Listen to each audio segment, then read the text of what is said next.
এই যে দেখেন প্রথম অবস্থায় সেটিংয়ে যাবেন, এই যে এখানে দেখা যেতে না ডাটা রিমুভের অপশন, এটা নাই, এই যে দেখেন নাই। এটা এখান থেকে নিয়ে আসতে হবে, কোন একটা কলম আছে এখান থেকে, এই যে ডাটা, এই যে নিয়ে আসলাম।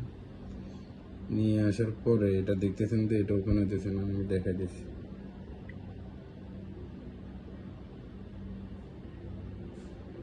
সেটিংয়ে যাবেন, নেটওয়ার্ক সিগন্যাল আছে কিন্তু চলতেছে না।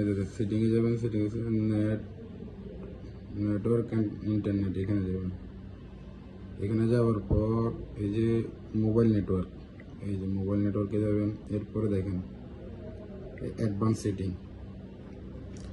অ্যাডভান্স সেটিংয়ের পরে আছে অ্যাক্সেস পয়েন্ট নেম, এই যে এখানে, ঠিক আছে। এই যে এবার দেখবেন এখানে গেলে একটা প্লাস চিহ্ন আছে, এই যে প্লাস চিহ্ন, প্লাস চিহ্ন পরে যে একদম প্রথমে আছে নেম, এখানে দিবেন একটা আই দিবেন, এই যে একটা আই দিলাম, ঠিক আছে।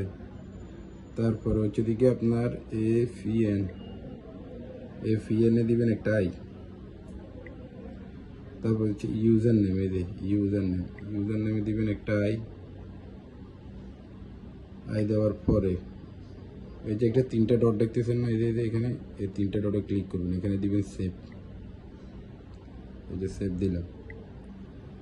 সেভ দেওয়ার পরে এই দেখছেন ওই, এই যে ভালো করে দেখেন 4G প্লাস নেটওয়ার্ক, দেখছেন ডাটা রিমুভিং হইতেছে, শো হইতেছে, সব কিছু হইতেছে। এভাবে করবেন, এভাবে করলে এটা হয়ে যাবে। আর অনেকে তো এই যে উপর থেকে টান দিলে ডাটা এটা দেখে না, এটাও এখান থেকে প্রথমে যেভাবে দেখা দিছি, যে কলম এটা থেকে নিয়ে আসবেন উপরে, আসলে দেখাবে যে ডাটা রিমুভ, এই যে এখান থেকে ক্লোজ করে দিবেন। আবার দেখছেন ডাটা চলে গেছে। এখন আবার আমি চালু করতেছি, এই যে